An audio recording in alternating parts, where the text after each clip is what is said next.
Que bom estarmos aqui mais uma noite para cultuar a Deus, amém ou não amém? Você está feliz com isso? Será que é verdade? Será que não é, né? Eu não sei vocês, mas eu gosto de, por vezes, estar avaliando quais são as minhas intenções, se eu estou sentindo o que eu deveria estar sentindo, se o que me move é o que deveria me mover. Então, por vezes, você não pensa que a gente que está na liderança, a gente que está na frente, não tem que fazer esse autoexame o tempo todo. Porque às vezes a gente faz porque está acostumado a fazer. E isso vai gerando frieza, religiosidade, qualquer uma outra coisa. Mas a gente precisa, a despeito de tudo, queridos. Eu não sei como é que foi a sua semana, eu não sei como você chegou até aqui, mas a gente precisa fazer deste ambiente um lugar de adoração a Deus. A gente precisa sair fora das paredes e tirar a mente das coisas e se transportar ao trono de Deus. E não deixar que as coisas se tornem apenas coisas mecânicas, amém? Amém? E eu gostaria de aproveitar que você está nesta mesma dimensão e pedir para você, por gentileza, ficar um pouquinho mais de pé. Vamos colocar de pé? Eu gostaria agora que você, junto comigo, nós estivéssemos fazendo agora esse nosso exame, fazendo agora essa nossa autoavaliação. Feche teus olhos. Quem sabe diga para a sua alma, como disse o salmista: bendiga ao Senhor a minha alma. Talvez ele sentiu que a alma dele não estava. Talvez o que ele falava era de boca para fora. Ele falou: não, eu preciso fazer isso de forma mais profunda. Eu não sei o que você está sentindo, mas entre aí, você e Deus agora, só você e Deus. Faz um momento só de adoração. Ninguém vai falar o que você precisa dizer. É você e Deus. Na casa dele, ele presente. Aleluia, aleluia. Ele aqui, ouvindo a sua oração. E ele não, como ele não transmite nenhum tipo de vírus, ao contrário, o que ele transmite é vida, ele está abraçando você. Sinta a presença dele. Sinta ele, aleluia, neste ambiente. Aleluia, aleluia, aleluia. Vai sendo adorado. Examina, Senhor, os nossos corações. Não queremos estar aqui, Senhor, simplesmente como religiosos, de corpo presente, mas de coração ausente, de mente ausente. E muitas vezes, Pai, distante do que estamos fazendo. Às vezes estamos cantando que te amamos, mas não estamos sentindo nada, Senhor. Passa em revista agora a minha vida, passa em revista cada um que está aqui, Senhor. Passa, Senhor, neste ambiente. Nós nos unimos à oração do salmista. Examina, Senhor, examina a minha vida, examina no Senhor. Aleluia. Vai tocando, Senhor. Toca de forma especial aqui nessa noite. Em nome de Jesus, seja tocado. Seja renovado. Sinta a presença de Deus. Agora, queridos, que você tenha esta consciência. Diga para Ele uma palavra de amor, uma palavra de gratidão. Diga para Ele uma palavra de adoração. Elogie ao Senhor, mas do fundo do seu coração. Eu não vou dizer o que você tem que dizer. E tente falar algo novo, algo que você ainda não disse para Ele. Você consegue? Aleluia. Recebe, Senhor.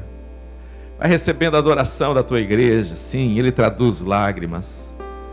Sim, Ele traduz o que você está agora mandando e manifestando para Ele. Ele sabe o que você está querendo dizer. Aleluia. Eu te amo, Senhor. Tu és o sentido, Tu és a razão. Tu és tudo, Senhor, e sem Ti nada existe. que mais temos é gratidão, o que eu mais tenho é gratidão, Senhor. Levante as suas mãos e diga para Ele: eu te amo, Senhor. Diga para Ele: eu te amo, Senhor. Diga aleluia, lá do fundo da sua alma. Diga glória a Deus. Diga santo quantas vezes você quiser. Diga santo, santo. Santo é o Senhor dos exércitos. Fale para Ele: Senhor, Tu és o Rei sobre a minha vida. Diga para Ele. Diga: Tu és o meu Pai. Sinta a paternidade do Senhor. Aleluia. Sinta o renovo de Deus. A adoração genuína, queridos, ela alcança o coração de Deus, ela chega até a presença de Deus. A adoração genuína começa a nos transpor e também a fazer coisas maravilhosas. Você está aqui para adorar. Às vezes em casa você não tem essa mesma liberdade. Talvez no trabalho, em outros lugares você não tem. Mas aqui você tem. Aqui você pode clamar. Aqui você pode sentir. Aqui você pode falar em línguas. Aqui você tem liberdade para receber, mas também para oferecer o teu melhor, a tua melhor adoração. Então fique à vontade para adorar. Fique à vontade para glorificar. Glorifique mesmo do fundo do seu coração, aleluia.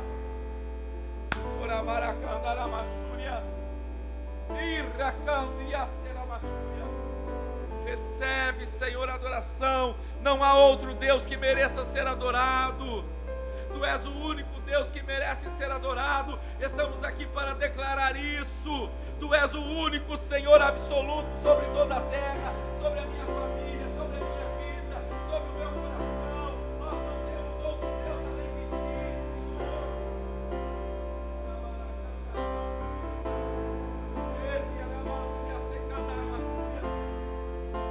Vai quebrando grilhões através da adoração. Vai quebrando grilhões através da adoração. Vai dando vitória através da adoração. Recebe adoração. Seja adorado, seja adorado. A casa é tua, a casa é tua. Cada coração aqui é teu. Cada coração aqui.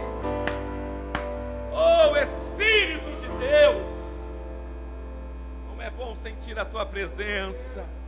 Diga para Ele: como é bom sentir a tua presença, Senhor. Como é bom estar na tua presença. Diga isso para Ele. Diga: como é bom estar na tua presença. Se for verdade, diga para Ele: este é o melhor lugar do mundo. Diga como o salmista: eu prefiro estar na tua casa um dia do que 1000 em qualquer outro lugar da terra. Mas se for de coração, diga isso para Ele. Aleluia. Aleluia, aleluia, aleluia, aleluia. Este é o lugar consagrado ao nome dEle. Dê uma salva de palmas. Se puder, diga um aleluia bem forte, um glória a Deus bem forte. O melhor que você tiver, o melhor é para Ele, Ele merece. Ele merece, aleluia. Recebe, Deus. Aleluia. Aleluia, aleluia, aleluia. Pode se assentar, queridos. Nesse movimento de adoração, nesse momento de adoração. Abra sua Bíblia comigo em Marcos, Evangelho de Marcos, capítulo de número 10.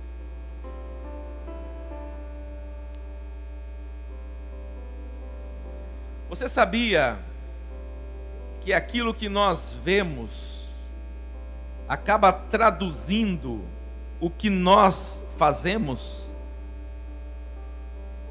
A maneira que nós estamos, ela é muito relativizada por aquilo que nós enxergamos ou como nós enxergamos as coisas. E hoje nós queremos falar um pouco sobre uma expressão que a gente pode dizer que a gente está acostumado a falar sobre fé, a gente fala bastante sobre fé, sobre essa fé daquilo que a gente consegue firmar a partir de algo que eu não vejo, que a gente consegue estruturar em cima daquilo que eu espero, mas que não está diante de mim. E eu quero pensar hoje com você, porque a fé é isso, de forma visionária, porque a fé é visionária. Então eu quero pensar com você hoje, nessa noite, sobre sermos mais visionários. E traduza isso sempre, ser visionário, não de forma corporativa, como nós vamos ver a expressão por aí, pessoas que têm uma visão além do seu tempo. Eu quero que você transporte isso sempre para a vida espiritual, onde você consegue ser visionário, mas através da fé, porque a fé é visionária. Amém? Então vamos ler aqui a partir do versículo 46. Diz assim a palavra de Deus: Então chegaram a Jericó, quando Jesus e seus discípulos, juntamente com uma grande multidão, estavam saindo da cidade. O filho de Timeu, Bartimeu, que era cego, estava sentado à beira do caminho, pedindo esmolas. Quando ouviu que era Jesus de Nazaré, começou a gritar: Jesus, filho de Davi, tem misericórdia de mim. Muitos o repreendiam para que ficasse quieto, mas ele gritava ainda mais: Filho de Davi, tem misericórdia de mim. Jesus parou e disse: Chamem-no. E chamaram o cego. Ânimo, levante-se, ele o está chamando. Lançando sua capa ao lado, de um salto pôs-se em pé e dirigiu-se a Jesus. O que você quer que eu lhe faça? Perguntou Jesus. O cego respondeu: Mestre, eu quero ver. Vá, disse Jesus, a sua fé o curou. Eu vou repetir: vá, disse Jesus, porque a sua fé o curou. Imediatamente ele recuperou a visão e seguiu Jesus pelo caminho. Amém? Queridos, há dias atrás nós tivemos uma reunião sobre esta passagem e foi feita uma pergunta em cima desta passagem que se transformou na mensagem de hoje à noite. A pergunta que foi feita em cima desta mensagem é: o que as pessoas não viram e o que o cego viu? A gente poderia fazer disso também a mensagem. O que o cego viu? A gente poderia também fazer como tema também a cegueira que Deus tolera e a cegueira que Deus não permite. Ou também a cegueira que Deus cura e a cegueira que depende de que a gente dê um passo para uma mudança, de que a gente precisa ser curado, de que a gente precisa se curar. E é sobre isso que eu quero pensar com vocês aqui nessa noite. Esse homem, ele tem uma deficiência, uma passagem bastante conhecida. Ele é cego, queridos, e ele está ali mendigando à beira do caminho. O texto começa, a narrativa começa dizendo que Jesus está passando por ali. E aonde Jesus passa, as multidões se aproximam. E as multidões estavam ali também com Jesus. E temos um cego que ouve, mas não vê. Ele ouve o que está acontecendo, ele percebe o que está acontecendo, mas ele não sabe, não consegue ver exatamente o que está acontecendo. E ele depende da visão dos outros para saber o que está acontecendo. E ele pergunta então: o que é que está acontecendo? E as pessoas dizem para ele que Jesus de Nazaré está passando por ali. E é daqui que eu quero tirar a primeira lição para nós nesta noite. Quando você vai para o versículo de número 47, a multidão responde dizendo: Jesus de Nazaré está aqui. É isso que o texto está dizendo, é ou não é?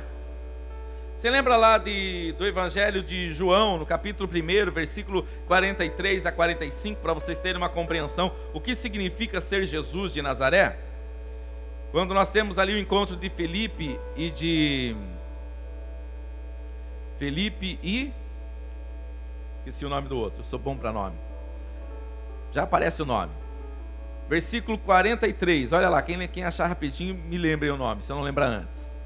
Mas naquele encontro, Felipe diz: olha, eu acho que encontramos o Messias. Vamos lá ver se nós encontramos o Messias. E ele diz: olha, vem da onde? De Nazaré. É quando ele faz a pergunta: poderia vir alguma coisa boa de Nazaré? Natanael, isso. Natanael, obrigado. Quando Natanael pergunta: poderia vir alguma coisa boa de Nazaré? Então esse é o conceito de Nazaré. Então, Nazaré não promove grandes coisas. Não há muita esperança em Nazaré. Então a multidão está dizendo que quem está passando ali?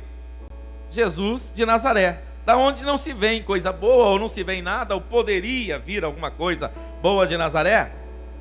Mas o cego, queridos, ele é cego, na sua deficiência física, mas ele não é cego na sua compreensão. Ele tem uma visão diferente, ele é um visionário, ele vê além ou à frente do seu tempo. Todos veem apenas o homem de Nazaré, o Jesus de Nazaré. E ele diz o quê? Qual é o grito dele? Jesus, filho de Davi. Vocês notam a diferença, queridos? Então a primeira coisa que a gente precisa enxergar, a multidão nem sempre enxerga isso, mas os visionários enxergam isso, pessoas movidas pela fé enxergam isso. A primeira coisa que a gente precisa enxergar é o Messias. O Messias, o Salvador do mundo. Essa é a diferença. Israel está esperando um Messias da linhagem de Davi, o Salvador do mundo. Jesus, que aqui está agora que está ali, o verbo vivo que está andando no meio deles, é o Messias. Mas eles estão vendo Jesus de Nazaré. Em outras palavras, eles estão dizendo como Natanael. Eles estão dizendo: Jesus de Nazaré? O que esse homem pode fazer? Quem é ele? Será que de Nazaré pode vir alguma coisa? No meio da expressão Nazaré vem dúvidas de alguém que pode ser que seja, mas talvez não seja. Mas quando alguém se levanta e grita, nominando e dizendo: filho de Davi, tem misericórdia de mim, ele está rompendo com o seu tempo, está na vanguarda. O que os outros vão ver quando ele ressuscitar, ele já está vendo ali, ainda sem visão, e está dizendo: Jesus, filho de Davi. Ele está vendo o Messias, queridos. Ele está vendo o Salvador, ele está vendo alguém que todos estão esperando, aleluia. Então, queridos, essa é a primeira pergunta dessa noite. Como você enxerga Deus, Jesus, este ambiente, aquilo que você faz para Deus? Muita gente faz o que faz com uma interrogação na sua mente. Quem sabe Deus responde, quem sabe Deus está vendo, quem sabe é para Deus, não faz mal para ninguém, então eu faço. Mas a gente precisa aprender com esse cego, queridos, que a fé, ela nos leva a uma convicção de saber que aquilo que estamos fazendo para Deus. E 1 Coríntios capítulo 15, versículo 58, nenhuma obra que é feita para o Senhor é vã no Senhor. Se é feito para Deus, tem recompensa, aleluia. Mas será que a gente entende isso? Será que a gente faz realmente sabendo que Deus está recebendo? E a própria proposta da fé, quando o Senhor está falando em Hebreus, ele diz assim: aqueles que se aproximam de Deus precisam ter fé que Ele existe. Quer se aproximar de Deus? Você começa isso através da fé. Mas ele não para por aí, porque ele diz: precisa ter fé que Ele existe, e que é o quê? Galardoador daqueles que o buscam. Galardão é o quê? Recompensador. Ele diz: você precisa ter fé que Ele existe e precisa acreditar que Ele dá galardões, que Ele dá recompensa para aqueles que o amam, aleluia. Você crê nisso, queridos? Você crê nisso aqui nessa noite? Então levante a sua mão agora e diga: obrigado, porque o Senhor está me abençoando, me recompensando. Eu estou recebendo algo pela palavra de Deus, aleluia. O que eles estão manifestando quando eles dizem é Jesus de Nazaré, é dúvida de quem eles estão seguindo. Mas o cego está gritando na certeza de que ele está na frente da oportunidade da vida, na frente do Messias, daquele que havia de vir. Ele está ali e é poderoso para fazer alguma coisa, aleluia. É a partir dessa visão que todas as demais visões dele serão aguçadas. A primeira visão que vai definir a nossa vida é como a gente enxerga o que fazemos. Tudo que nós fazemos, a nossa oração, o nosso momento com Deus, o nosso culto, o que fazemos, depende da primeira visão. Que se a gente faz para o pastor da igreja, para o nosso líder, se a gente faz por causa da nossa instituição, se a gente faz por causa de alguma coisa, cuidado, queridos. Porque isso é disso que dependem todas as outras relações, inclusive a minha reação a Deus e para as coisas de Deus. O que faz esse homem agora começar a gritar Jesus, filho de Davi, é porque ele enxerga o Messias ali. Então isso impulsiona ele, é isso que motiva ele, é isso que faz ele sair agora dos padrões naturais e começar a fazer o que ninguém está fazendo, porque ele enxergou o Messias. Talvez se ele enxergasse apenas o Jesus de Nazaré, uma possibilidade de alguém que seria talvez o Messias, pode ser que numa dessa, quem sabe de repente, então talvez ele seria apenas mais um no meio da multidão. Mas essa não é a posição deste homem. Este homem enxerga o Messias e ele começa a gritar. Então, em primeiro lugar, queridos, nós precisamos enxergar o Messias. Precisamos enxergar o Salvador do mundo.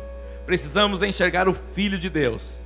E o que fazemos, fazemos para a glória de Deus. Amém? Em segundo lugar, ele enxergou a misericórdia. Queridos, por incrível que pareça, tem muita gente que tem mais facilidade de enxergar a culpa do que a misericórdia. É muito mais fácil enxergar o que a gente deve, o quanto a gente não merece, do que a misericórdia de Deus. E tem gente que não enxerga isso, ainda mais numa cultura onde o pilar dessa existência era a lei, e a lei era muito simples: fez, está tudo certo; não fez, está condenado. É simples assim a lei era ferro e fogo. Então é muito simples, se você realmente cumpre todos os mandamentos, nota 10. Agora, se você falhar no menor que seja, nota 0. Só tinha uma maneira de você ser aprovado na época da lei: gabaritando a prova, 100%, não tem como você errar. Então numa sociedade dessas, queridos, enxergar misericórdia não é uma tarefa fácil, porque automaticamente a gente começa a enxergar o santo que está passando, o Messias que está passando, e às vezes a gente começa a fazer a conta: mas eu não sei se ele vai me ouvir, porque eu devia ter orado mais e não orei tanto essa semana. Andei pisando na bola, andei fazendo coisas que eu não deveria ter feito, e a gente faz essa conta o tempo todo, da graça e da culpa. A gente fica ali o tempo todo: agora essa semana eu estou legal, jejuei, orei, li a palavra, essa semana eu estou top. Aí dali a pouco, no outro dia, Jesus, pisei na bola, não fiz as coisas básicas. E a gente faz isso o tempo todo, a gente enxerga a culpa. E o pior de enxergar a culpa é que na maioria das vezes a gente potencializa a culpa e dá poder a ela muito mais do que a graça e do que a misericórdia. Então esse homem não fica ali fazendo conta, tipo assim: será que ele me ouvirá? Mas tem tanto fariseu ali na frente. E naquela época, ser fariseu, ser esses homens que hoje a gente olha isso no pejorativo, naquela época não era isso. Naquela época esses homens era como se fosse a referência da religião. Era como pensar no alto clero da religião. Então, tem tanta gente ali boa, ele vai ouvir os outros, ele não vai me ouvir. Não, mas ele enxergou a misericórdia. E quando você enxerga a misericórdia, você age sabendo que ele pode te ouvir, que há condições, que ele ama, e se ele ama, ele ouve, aleluia. E aí ele rompe com isso. Ele entende que há misericórdia em Deus para ouvir ele, a despeito de que ele não orava 3 vezes por semana, de que quem sabe ele estava falho, mas que havia misericórdia suficiente para alcançar a vida dele, aleluia. Eu quero te dizer uma coisa: se você estiver aqui, ou na sua casa, ou vai assistir esse vídeo em algum outro dia, e a culpa estiver travando a sua vida, em nome de Jesus, Jesus tem misericórdia para a sua vida, suficiente para mudar a sua história, aleluia. Há misericórdia no Senhor. Ele consegue enxergar a misericórdia, mas ele enxerga também uma outra coisa, queridos. Ele enxerga a possibilidade de ser ouvido. Quem pede esmola, em geral, aprendeu a ouvir muito não.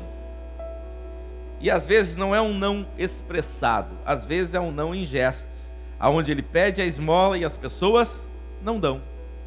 Quantas vezes sendo ignorado? Quantas vezes não sendo atendido? E ele poderia trazer isso para a sua vida. Ele não vai me ouvir. Será mais uma das pessoas que eu peço. E quem pede esmola parece que faz um curso, um PhD nisso, que eles contam uma história às vezes que eles comovem o nosso coração, né? Ou na hora ele tem uma ação ali que chora, que grita, que você fala, olha, eu até não sei se eu tenho, mas que eu até vou pegar ali no banco, porque realmente esse você merece. Então eles sabem que a despeito do seu teatro, ou da sua verdade, ou do que ele está passando, não é fácil ser ouvido. É ou não é? Uma pessoa que pede esmola está acostumada a isso. Muito mais ser ignorado do que ser ouvido. E cuidado para você não transferir isso para aquele que te ama, para aquele que tem misericórdia. E por vezes a gente começa a falar com alguém do amor de Deus, da graça de Deus, e a pessoa começa a trazer para o contexto religioso as suas frustrações, as suas dores, as decepções dessa vida. E dizer, mas eu sou uma pessoa, eu sou o último, eu sou o patinho feio, eu sou sempre aquele que não sou ouvido, comigo nada dá certo. E quer transpor isso para o relacionamento com Deus. Ei, Ele ouve, Ele escuta, os seus ouvidos não estão agravados. Ele ouve um clamor sincero, Ele recebe uma oração verdadeira, aleluia. Parece que não está ouvindo, continue clamando, continue acreditando. Quem sabe você já está vivendo o que você não está vendo. Ele já ouviu, já atendeu, só não chegou a hora ainda. Você sabia que tem gente assim? A nação de Israel é um caso clássico disso. No capítulo 3, você vai ver Deus dizendo que Ele ouviu o clamor do povo e desceu para livrar. Quer texto mais urgente, mais dizendo assim, eu estou agindo. Mas levou mais de 40 anos para realmente as coisas começarem a se materializar. E mais de 80 para se cumprir o que ele disse que já tinha feito lá atrás. Quando ele vai escolher ainda Moisés, quando ele está começando a levantar ainda o homem que traria a salvação para aquela nação, que levaria aquela nação para fora da terra, do Egito. Mas Deus já havia decretado, Deus já havia dito, Deus já havia respondido. Então não confunda, queridos, você não estar vivendo ainda o que Deus quer para a sua vida, o que você está pedindo para Deus, com não ser ouvido. Continue acreditando que Ele ouve, Ele escuta muito bem, a misericórdia dEle é suficiente, aleluia. Enxergue o Messias, enxergue a misericórdia, enxergue a possibilidade de ser ouvido e enxergue o poder da misericórdia. Porque às vezes você enxerga até a misericórdia, mas não consegue enxergar o poder da misericórdia. E aí eu reforço aquela questão que nós fazemos essa balança e a gente potencializa uma coisa e sem querer ou naturalmente, infelizmente, a gente menospreza a outra. Porque você pode enxergar a misericórdia de Deus, mas quando você começa a fazer a conta que você não é digno, você não enxergou o poder da misericórdia de Deus. Você enxerga que Deus pode fazer para todo mundo, mas para mim, um pecador no nível meu, eu sou nível hard, Deus ouve todo mundo, menos eu. Quando eu aceitei a Jesus, eu pensei, será que tem jeito para a minha vida? E a gente faz isso o tempo todo. A gente chega ao ridículo, queridos, de achar que a gente precisa melhorar para aceitar Jesus. Não, eu estou com a vida muito errada. Quando eu melhorar, aí eu vou na igreja, aí eu vou tomar uma decisão. Você não entendeu o poder da misericórdia. Você não entendeu o poder de Deus. É infinitamente maior do que as minhas miserabilidades, e se revelam nas minhas miserabilidades, e sobrepõe tudo isso, para que o nome dele seja glorificado, aleluia. Enxergue não só a misericórdia, enxergue o poder da misericórdia. É muito maior, queridos, você viver o poder da misericórdia. Outra coisa que ele enxergou, o poder que se tem em fazer aquilo que eu posso fazer. Tem coisas que você não pode fazer, mas você precisa entender que as tuas atitudes têm poder. Há um poder nas tuas ações, aquilo que você pode fazer. Ele podia enxergar? Não podia enxergar. Ele podia ir até lá? A multidão impedia ele de chegar até lá. Ele não tinha como chegar até lá. Mas ele podia fazer o quê? Ele podia clamar. Ele podia falar. Ele podia gritar. Essa era a parte dele. É o que ele pode fazer. Ele podia perguntar o que estava acontecendo. Ele podia insistir. Ele podia fazer. Há uma lista do que ele podia fazer. E é aí que ele enxerga o que ele pode fazer e ele faz o que ele tem que fazer.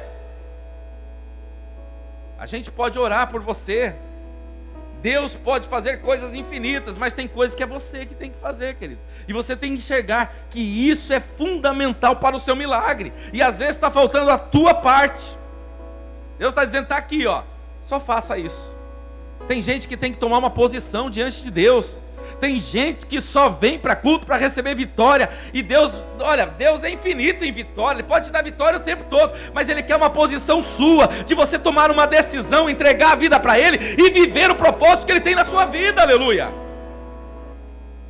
Mas não, vai vivendo de milagre em milagre, de vitória em vitória, e está tudo bem, glória a Deus e aleluia. Mas tomar uma decisão, mudar de vida, não, isso aí eu vou ver lá na frente, algum dia eu tomo uma decisão.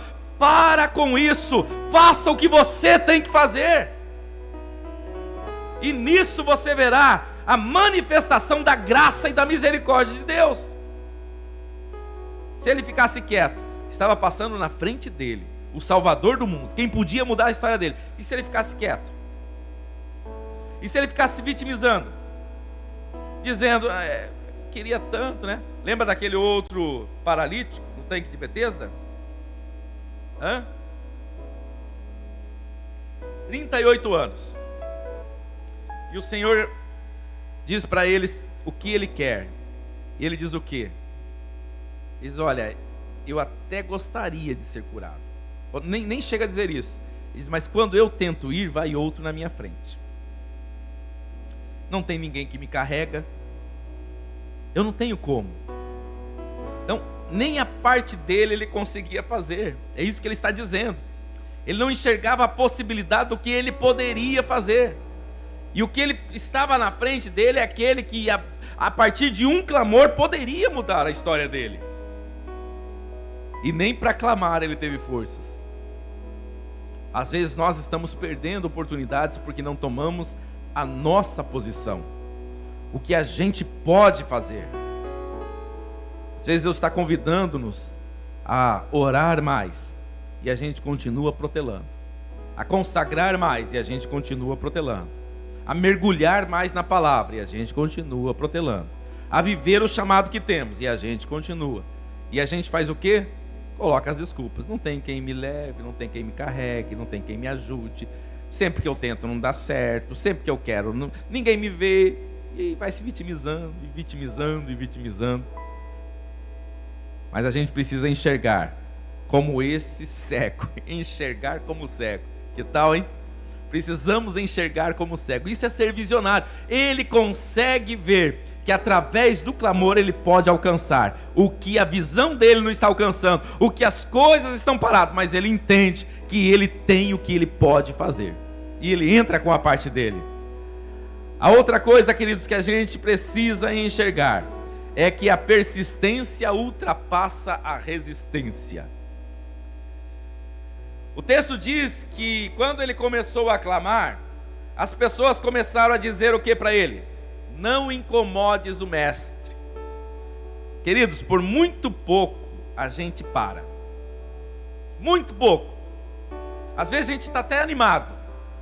Eu não canso de ouvir pessoas dizendo, olha, eu estava vivendo um momento especial com Deus, Deus estava fazendo coisas tremendas, mas de repente aconteceu uma coisa lá na igreja, aí eu desanimei. Como assim, meu querido? Não, a vida estava assim, é fogo e glória, fui batizado, Deus tem promessa na minha vida, mas fizeram uma coisa para mim, pastor. Mas é uma coisa, tem gente desanimando, queridos, até pela sombra. precisa nem acontecer, só de ver a sombra do problema, ele já desanima. Agora esse homem viu que a oportunidade estava lá, o Messias estava lá. Quando você vê o Messias, você persevera naquilo que você está clamando, e ele, por mais que os outros falavam, fica quieto, ele fazia o quê? Clamava mais alto, colocava mais intensidade, ele perseverava, e isso vai vencendo as resistências, queridos, e isso vai ultrapassando as barreiras. Mas a gente ouve muito tipo assim, eu oro, mas parece que não me ouve, parece que Deus não me ouve. Que tal você aumentar, intensificar um pouco mais? Quem sabe você clamando um pouco mais, quem sabe consagrando um pouco mais. A palavra não nos diz, resista ao diabo e ele fugirá de vós. Como é que você acha que você resiste? Se aproxime mais de Deus, mais comunhão, mais intimidade, se intensifique a tua vida com Deus. Ele enxerga, queridos, que a perseverança pode ultrapassar qualquer resistência, nem a multidão, nem as limitações dele seriam páreo para um clamor que intensificava mais e mais, aleluia. Você pode estar clamando, e as coisas podem estar tentando fazer você se calar, mas a palavra de Deus para você é: intensifique, aumente o tom, e persevera, não pare de clamar, porque Ele ouve, aleluia. Eu teria 11 aspectos aqui, mas eu vou finalizar com o 11, vou deixar alguns outros aqui e vou finalizar com o 11 mesmo. No meu aqui é 11, aqui para vocês eu acho que seria o 6º ou o 7º, acho que é o 7º, né? Ele enxergou, queridos, que a capa não faria mais parte da sua história. Vamos colocar de pé? Quando Jesus ouve, manda chamá-lo. Quando Jesus manda chamá-lo, ele não é imediatamente curado quando é mandado chamar. Ele continua cego. A capa representava naquela época como se fosse a credencial dele de que ele poderia pedir esmola e que era cego realmente. Então a capa é praticamente a identidade dele, daquilo que ele trabalhava, é a carteira de trabalho dele da época. Mas quando Jesus mandou chamá-lo, ele não abriu os olhos e foi para lá enxergando, ele continuava cego. Mas não, o que ele enxerga quando Jesus manda chamá-lo? Ele joga a capa, ele dá um salto, queridos, e ele vai até Jesus. Quando ele joga essa capa, ele já está dizendo nas entrelinhas: ela não me pertence mais, aleluia, eu não vou usar mais isso, vida nova, aleluia, eu vou cego, mas eu vou voltar vendo, aleluia. Esse homem está à frente da multidão, as pessoas devem estar pensando: o que vai acontecer agora? Se perguntasse para ele, falava: pessoal, fica atento, eu estou indo lá cego, mas veja o que ele vai fazer agora. Ele já estava vendo o que ia acontecer, a despeito do que todos estavam observando, ele sabia o que iria acontecer. Eu falei que ia finalizar nesse, mas eu quero finalizar com uma outra ação dele bastante ousada, que ele enxerga a cura antes da cura. Quando Jesus pergunta: o que queres que eu te faça? E aqui a gente poderia pensar em várias lições que nós temos diante dessa pergunta. É interessante imaginar que um homem cego, aonde a medicina diz não tem mais jeito, aonde ele vive a vida inteira sabendo que não tem jeito, aí de repente alguém pergunta para ele o que é que ele quer, e ele tem a ousadia de falar que quer ver. Dá quase a interpretação, ou de imaginar que ele vai ouvir do outro lado dizendo assim: rapaz, pede outra coisa, porque você é cego, filho. Está achando que eu sou médico? Talvez passar vergonha, pede outra coisa, porque isso daí você não tem como, né? Você é cego. Mas esse homem tem visão para entender que estava ali na frente quem podia fazer o milagre. Eu não sei quantas vezes ele ouviu na vida dele que não tinha mais jeito para a visão dele. Eu não sei quantas vezes ele ouviu da medicina e das pessoas dizendo: não tem jeito. Mas o que mostra esse cego é que a esperança não tinha morrido. E que quando ele vê Jesus, ele enxerga a possibilidade de voltar a ver, aleluia! Queridos, este é o grande chamado para essa noite. A gente precisa voltar a ver, tanto na esfera material, mas principalmente na espiritual. Como é que anda a nossa visão? Será que coisas que a gente já sonhou, a gente já deixou de sonhar, porque a gente não viu e acha que não verá? Será que os nossos objetivos com Deus estão amortecidos ou até frios e a gente perdeu a esperança? Ou será que, como este cego, a gente ainda continua acreditando que Ele pode fazer? E que a última palavra é dEle. E que Ele tem poder para isso. Eu não sei qual é o diagnóstico que você recebeu, mas eu quero te inspirar pela fé. Mas não uma fé normal, é uma fé como você olha este homem. Uma fé de vanguarda, lá na frente, vendo o que ninguém consegue ver. Quem sabe, né? Vamos conjecturar aqui. Quem sabe quando Jesus pergunta para ele: o que queres que te faça? Ele diz: eu quero ver. Alguém fala assim: rapaz, pede outra coisa. Você é cego, filho. Pede outra coisa, rapaz. Quem que vai te dar visão? É conjecturação, não está no texto, tá? Estou só navegando aqui no meu pensamento. Mas isso não adiantaria para ele. Por quê? Porque ele acreditava que estava ali quem poderia fazer isso. E essa visão, ela está acesa em mim, em você? Você ainda crê, queridos? Não sei o que você está enfrentando. Talvez seja na sua casa, talvez seja na sua saúde, talvez seja nos seus negócios, talvez seja na sua vida espiritual. Você continua acreditando que Ele pode? Eu não sei o que disseram a respeito do que você está passando, mas eu tenho uma palavra de vida para você. Ele aqui nessa noite perguntando: o que queres que eu te faça? Você quer responder para Ele aqui nessa noite? Você quer responder para Ele? Não saia do seu lugar e venha aqui à frente. Você que tem algo para responder para Ele aqui nessa noite, saia do seu lugar. Venha até aqui à frente. Mas não venha para mim, venha falar com Ele. Venha dizer para Ele o que você quer. Se tiver a mesma ousadia de dizer aquilo que você talvez não teria condições de dizer. Se fosse um médico, você acha que ele tinha condições de dizer? Dizer para o médico assim: eu quero ouvir. O médico ia falar: rapaz, você não conhece teu diagnóstico? Você não sabe o que a medicina diz a teu respeito? Mas ele tem ousadia suficiente para dizer para Jesus o que ele precisa. Então venha com essa convicção, queridos, que Ele continua ouvindo, que a misericórdia dEle continua ativa, que você está cultuando ao Messias, o Salvador do mundo. Ele continua sendo o mesmo. Eu e você mudamos, mas Ele não. Esses que estão aqui na ponta, por gentileza, fica mais no meio, que vocês estão quase tudo juntinho, e assim dá um pouquinho mais de espaçamento, até para vocês, ficar um pouquinho mais espaçado um do outro. Vai falando com Ele, mostre para Ele. Eu não sei qual é a área da sua vida, eu não sei o que você precisa, mas receba isso como Ele te perguntando aqui nessa noite: o que queres que eu te faça? Tomara a Deus que a sua visão esteja em dia, vendo agora este milagre e essa transformação antes do milagre acontecer. E em nome de Jesus você vai jogar essa capa aqui para uma nova história. Em nome de Jesus você já jogou essa capa. Em nome de Jesus você já jogou de lado, acreditando que a partir desse retorno seu para o banco, o Senhor ouviu e algo novo está acontecendo para a glória do nome dEle, aleluia. Enquanto eles vão respondendo a Jesus o que querem que faça, eu quero saber se temos alguém aqui. Pelo que eu estou vendo, são todos nossos, né?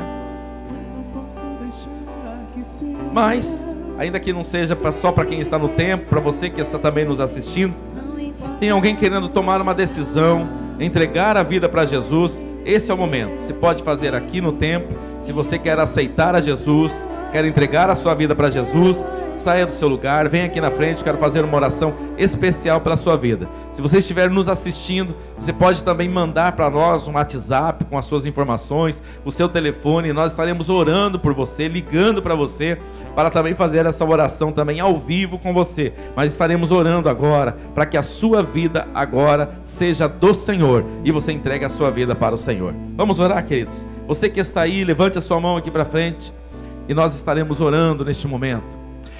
Pai, nós queremos apresentar agora, Senhor, cada uma das nossas visões, Pai. Principalmente, Senhor, a visão de enxergar quem Tu és. Não apenas, Senhor, ver o que os outros dizem, mas entender realmente quem o Senhor é. O Senhor é o nosso Messias, o Senhor é o Salvador do mundo, o Senhor é o Yeshua HaMashiach. Não há outro Deus além do Senhor. Por isso nós estamos aqui para cultuar o Senhor, Pai.